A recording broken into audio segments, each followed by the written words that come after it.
Coming up next on Arizona Horizon, it's a debate between the candidates for Arizona's 4th Congressional District.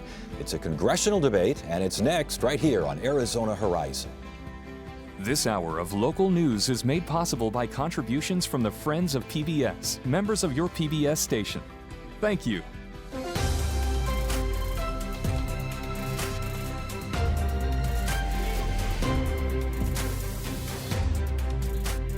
Good evening and welcome to this special Election 2022 edition of Arizona Horizon. I'm Ted Simons. Tonight we feature a congressional debate between the candidates for Arizona's newly drawn 4th Congressional District, which includes Tempe and parts of Phoenix, Mesa, and Chandler. Tonight's debate is an open exchange of ideas. It's an opportunity for give and take between candidates for one of the state's most important federal positions. It's our job to ensure that all sides get a fair shake, and we'll do our best to see that that happens. Joining us now for tonight's debate, Republican Kelly Cooper. He's a restaurant owner and a Marine Corps veteran. And Congressman Greg Stanton, a Democrat. He currently represents the 9th Congressional District, most of which is now in Congressional District 4.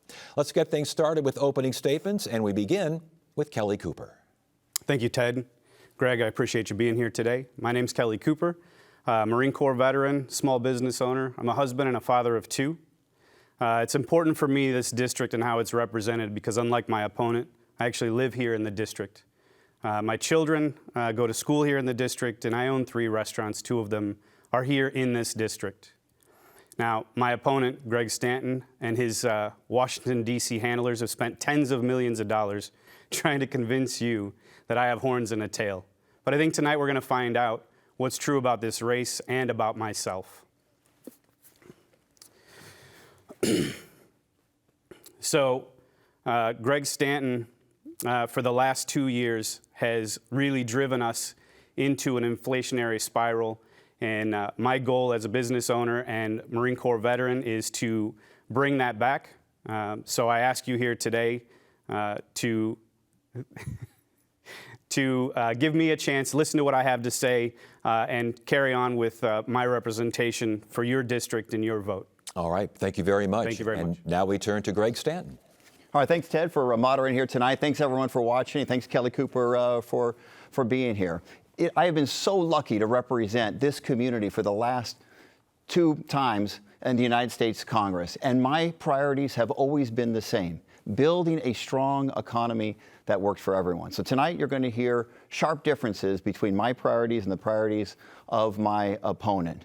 I was successful to finally get the federal government to be able to negotiate drug prices, to reduce pharmaceutical drug prices. My opponent, he opposes that. I delivered real infrastructure investment for Arizona. It's going to create great jobs and help with our water shortages. My opponent, he opposes those investments. And I'm going to fight to restore a woman's right to choose. My opponent, he supports a complete ban on abortion without any exceptions. In this race, I'm going to fight for the people of my district, Arizona. My opponent, he is going to fight for an ultra-MAGA agenda. He's dangerous, and it's not good for Arizona. And that is time. All right, gentlemen, thank you so much. Let's get going. Kelly, we'll start with you. Sure. And we're going to get to the issues here in a second. But the overriding, the biggest priority for this part of the Phoenix metro area is what? Inflation. It's rising gas prices. I mean, we've spent the last 2 years with Greg Stanton representing us and literally rubber stamping everything that Nancy Pelosi has done. And beyond that, handing off his proxy vote to California politicians, doing everything we could to wasteful spend as much as possible, restrict production of oil and refinery processes here in America, and making us energy dependent around the world. We have to get back to energy independence. We have to rein in that reckless spending, and we have to reduce inflation for the folks in this district. Because as they're sitting around the kitchen table trying to decide whether they can afford gas or groceries, I don't understand how anybody could represent this district and think anything less is important. Inflation, what do we do about inflation? How did we get here? Well, look, on the issue of inflation, I grew up in West Phoenix. My dad was a shoe salesman. He took the city bus every day to and from work. I understand the impact of inflation on families throughout Arizona. Look, we need to do a variety of things and things that we have done. Number one, reducing pharmaceutical drug prices. I mentioned that. I took on Big Pharma. I said I won't take a dime from Big Pharma so that I could be the strongest advocate possible to allow for reduced drug prices. We said for people that have to buy insulin, which can be crushing on a family's economy, for families that have a person with diabetes in the family, we're going to cap the cost at $35. We're going to cap out-of-pocket costs at $2,000 for out-of-pocket costs for medical expenses. We have taken action to reduce costs. Now, on the issue of energy prices, I want to adopt that or talk about that directly, because as you know, we're going to fight to stop the price gouging that's been going on by big oil. They make record profits when they reduce supply. There is nothing stopping them from increasing supply in the United States of America. But we need that price gouging bill that I passed. We need the Senate to actually pass that bill. So I support an all of the above energy strategy in the short run, but in the long run, we can't get away from our commitment to clean energy in the United States of America. Well, nobody would argue that, Greg, but the fact is that you voted consistently and at least 6 times in Congress to reduce and restrict energy exploration and drilling and refinery processes. So you can say all you want that you're for energy independence in the short run and green energy into the future, but the truth is that's not what you stood for the last 2 years. We passed a price gouging bill specifically to go after big oil because they are making record profits by reducing supply. There is nothing stopping them right now.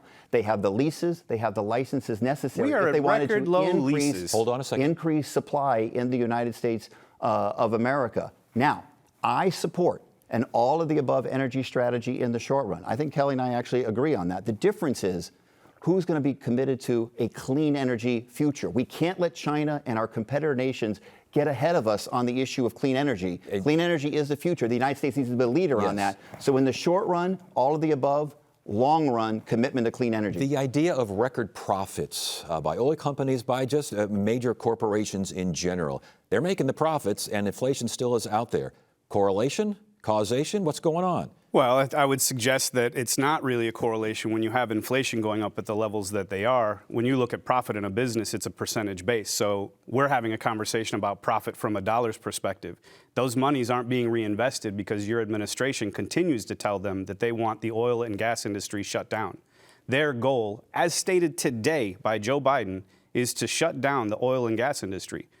The economy here is based on oil and gas. Now, nobody's going to argue that we shouldn't go to and advance towards a green energy future, but not only is the technology that you're pushing towards today not ready for prime time, our infrastructure, our economy isn't built to handle what you're trying to peddle to the people today. The good news is that we advanced the largest investment in electric vehicles in American history.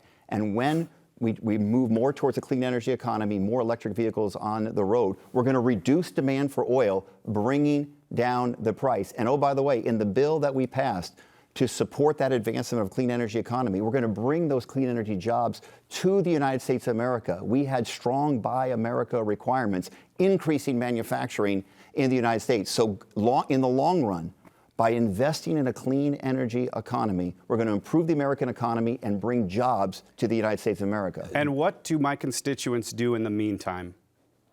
Well, that's what I said. We support an all of the above strategy in the short run. There's nothing stopping big oil right now from increasing production. They've chosen not to so they can make record profits. That's why we passed a strong price gouging law in Congress. We need the Senate to pass that price gouging law because making record high profits by reducing supply is not good for the United States of America. But it's one thing to say. But mostly in a company like that, they're going to reinvest those profits back into their industry to advance technologies and become better and cleaner at what they do.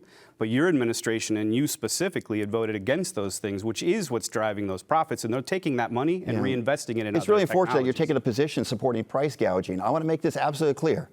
I voted and Congress passed a strong price gouging bill to take on big oil, to say it is not right for you to make record profits during these times by reducing supply. The exact thing that my opponent says he wants, increased supply, they can do today. There's nothing stopping them. But we can't make that a reason not to move forward with a clean energy economy with the great jobs that go along with it and bring the manufacturing to the United States of America. So I think we're in a lot of agreement, but not the I agreement totally about disagree. the long-term strategy for the United long-term States. strategy is fine, Greg, but why are we 4 million barrels a day down?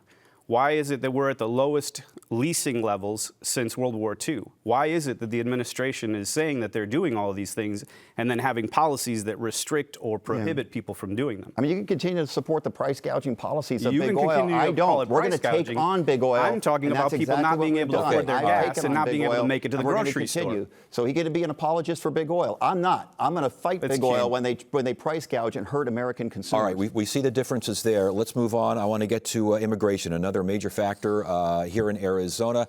Border crossings are at a record high right now. Greg Stanton, why is that?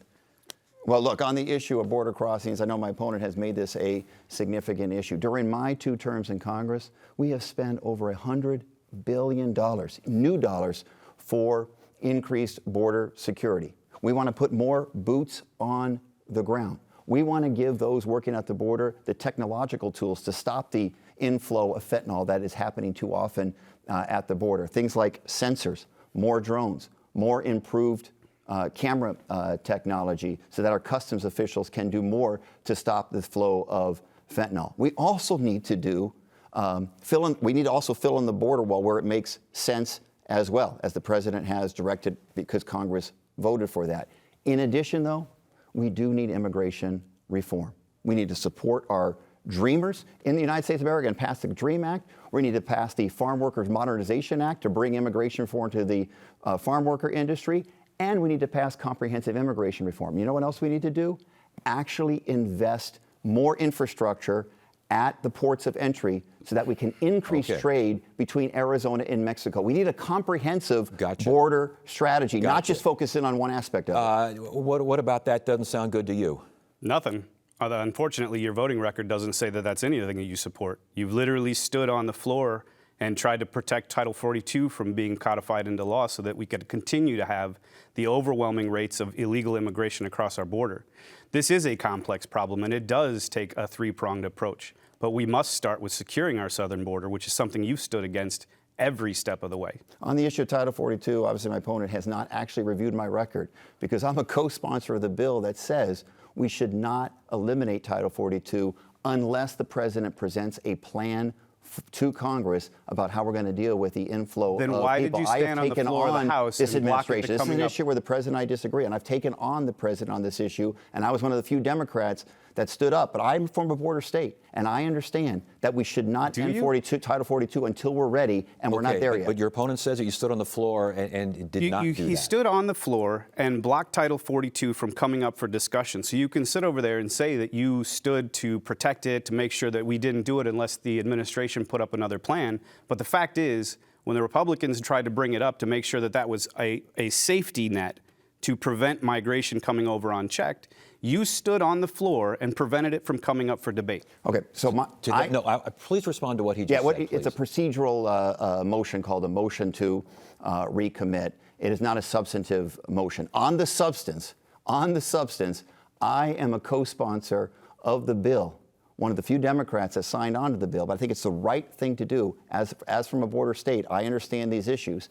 The bill that I am a co-sponsor of says that we can't get rid of Title 42 until the president presents to Congress a plan about how to deal with the influx of people. So this is an issue where the president and I disagree, but I'm going to stand with the people of Arizona on this tough issue. I appreciate how you're saying that, and you're dismissing your position that you took, but the fact is you blocked it from coming up for debate.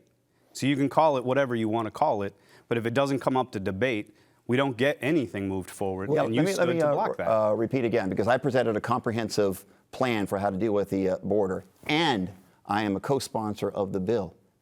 This is one of the issues where the president and I disagree on, but I'm a co-sponsor of the bill that specifically says we shouldn't end Title 42 until the president presents a plan about how we can do it. I only bring it up because my opponent wants to inaccurately state my record. I want to make sure the record is absolutely clear about where I stand on this important issue. But I never heard what your immigration reform plan is. So I think that I would agree with many of the things that the congressman is putting up today. I think that we do have to secure the border So I'm endorsed by the Yuma mayor, and if you go down there today, you can watch migrants come across the border. A month ago, it was 1,000 a day. Now it's 2,000 a day. This level of migration is unsustainable, not only for our own personal infrastructure, education, and healthcare, but it's not safe for the people that are being trafficked here. And the policies that you continue to support are what encourages them to come. We have to close down our border. We have to open our ports of entry for legal migration, where we can go back and vet and make sure that those folks are ready to come here and safe for our own society to be here.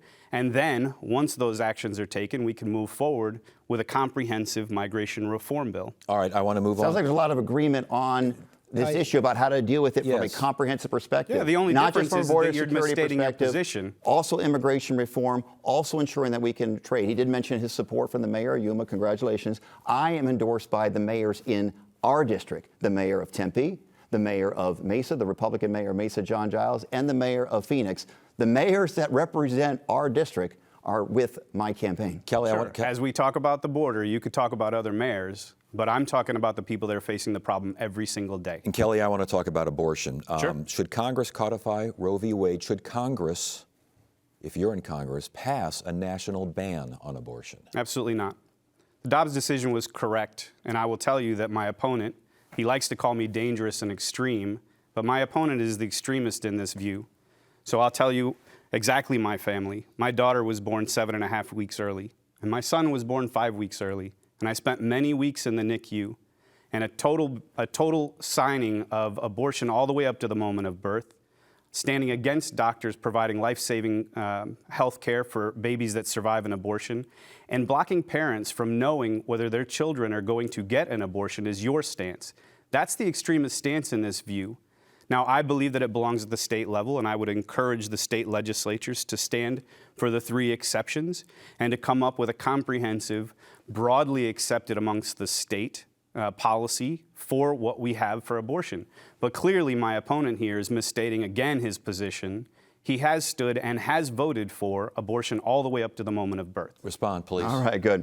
Look, the Supreme Court ripped away a woman's right to choose after 49 years. It was settled law in the United States of America. Even before the Dobbs decision, I support the Women's Health Protection Act, restoring Roe v. Wade as the law of the land in the United States of America. I voted for it after the Dobbs decision. And when I'm reelected to the United States Congress, I want to look exactly into the camera and tell everyone, I will fight to restore this critically important constitutional right. My opponent, he takes the exact opposite position. He wants a total ban on abortion Is that what I said? without any exceptions, including for rape and incest. It's what he told the Okay. Center for Arizona Policy when he but- was trying to get their endorsement. He's obviously trying Were you there? to change his Let's position hope. when he All filled right. out that paperwork. But I want to make sure it's absolutely clear, because the women of this country have fought so hard to restore this right. But I want to look and say to the camera, men, we need to do more to fight to protect this important constitutional right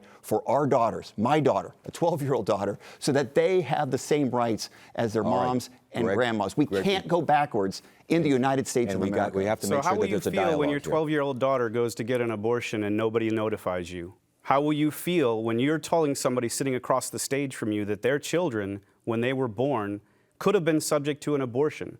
My children are alive today. My children spent weeks in the NICU, and I spent time there as well, almost every single day. Your suggestion that your stance on abortion, of all the way up to the moment of birth, not protecting a baby that survived an abortion with doctors and life-saving treatment, and or not notifying parents when their children under the age of 18 are going to get an abortion, is the extremist view. So you can sit over there smugly and call me dangerous and extreme all you want, and you can have Washington, D.C. pay for all the ads that you want to call me extremist and dangerous. But the fact is, I stand for the 3 exceptions. I stand for the state legislature coming up with a reasonable measure. What is a reasonable measure? Anywhere from 14 to 20 weeks. I don't know that the correct answer is it's not something for me. But I will tell you that continuing to paint me as if I'm somebody that's for no abortions ever, I have a mother, a sister, a daughter, and a wife.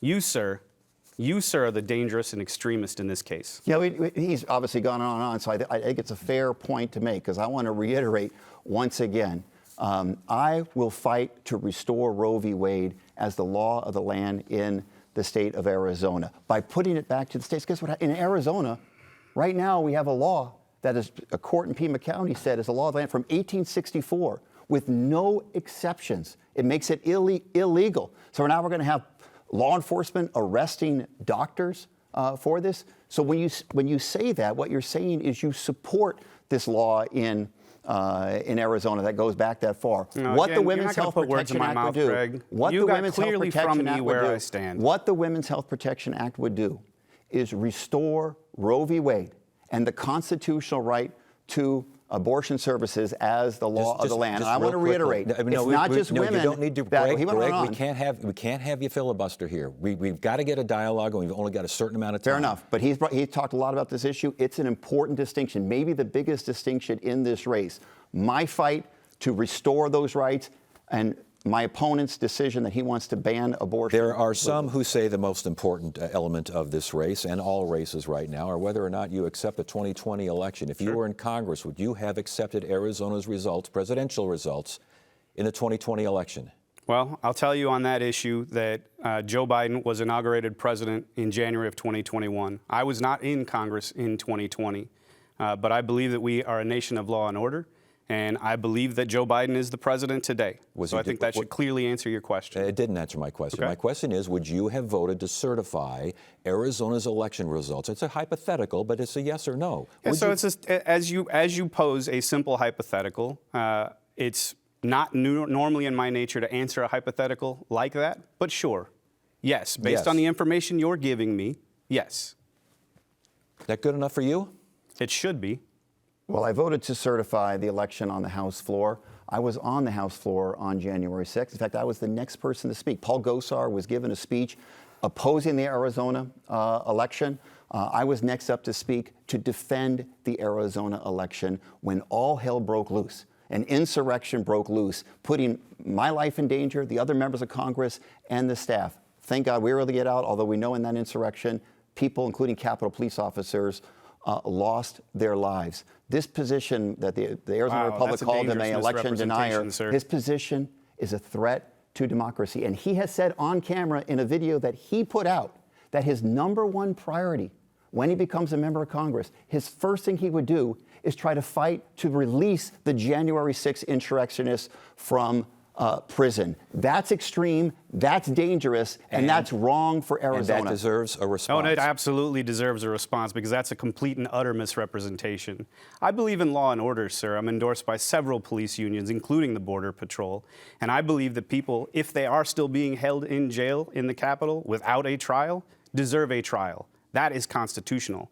So my statements are that if there are folks that are there that are not charged with a crime being held in prison, then they either need to be charged with a crime, found guilty and given a sentence, or they need to be released. And that's the foundation of this nation. That's not dangerous. What's dangerous is you removing democracy and the foundation of our nation by saying that anybody that's involved in that should just be locked away as if they're Guantanamo Bay detainees. So his first priority, if elected, as he said, would be to work to get those January 6th insurrections out of jail. I've got very different priorities. I'm going to fight to protect water and the future of water in the state of Arizona. I'm going to fight to protect a woman's right to choose as my priority. So I'm what have going you to done fight for to make water sure in that we 4 get our years? fair share of Actually, what have you infrastructure done for dollars. water I voted for the when CHIPS you were Act, mayor? which is going to benefit our district more than anybody. So there's a very big difference in priorities between the two candidates here, and I think it's coming out very starkly here today. And we've only got about 30 seconds left here, so I have to. No, we have to go back to that because trying to paint me as if that's my only priority or my first priority,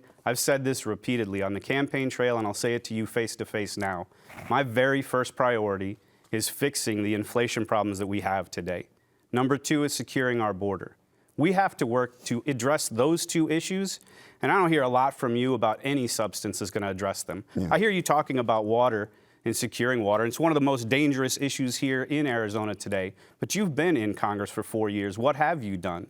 That's a fair question. I want to answer that Please. question. We put $8 billion for Western water rights in the bipartisan infrastructure bill. We put $4 billion in the Inflation Reduction Act to help with drought mitigation. I have put as my first bill that I got through Congress was the development of a new water infrastructure authority that's going to help small communities, rural communities, our tribal communities on water infrastructure. So in and when 4 I saw years, federal appropriations, I got the city of Chandler new appropriations for a water reclamation plant will help with the growth with Intel and those important jobs.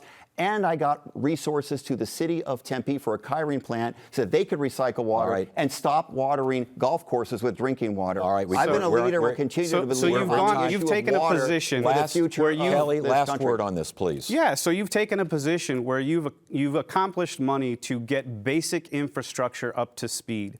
But what have you done to advance rights? You talked about what you've done as a governor or a mayor, and you've talked about what you did as your first thing in Congress, but it's 4 years later, and we're still facing losing 600,000 acre-feet of surface water.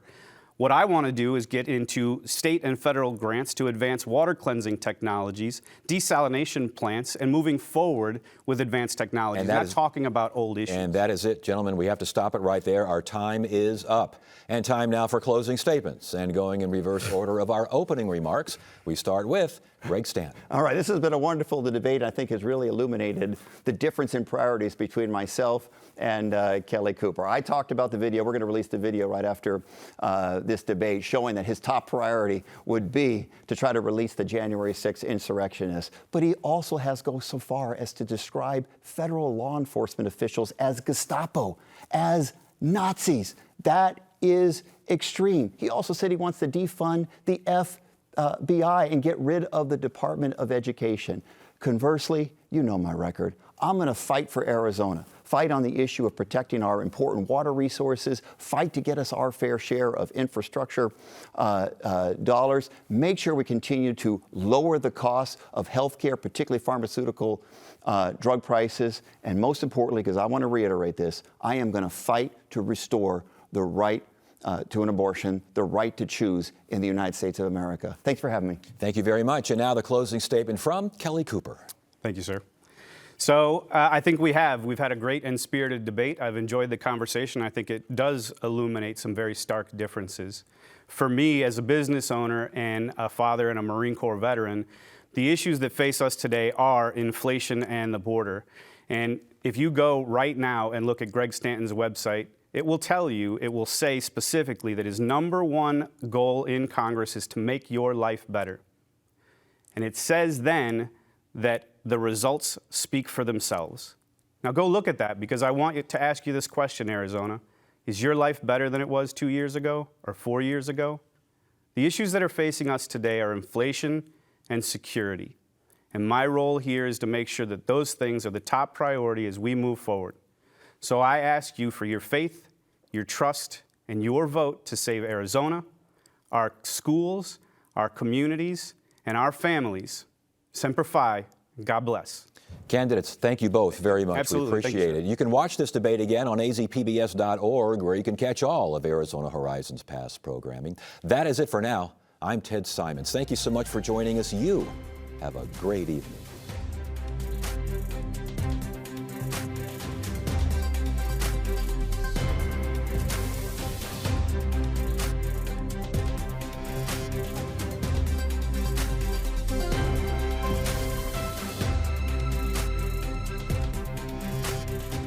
When you want to be more informed, Arizona PBS delivers news and analysis with multiple perspectives, thanks to financial support from you and Elections are right around the corner, and with recent changes to many election laws, it's more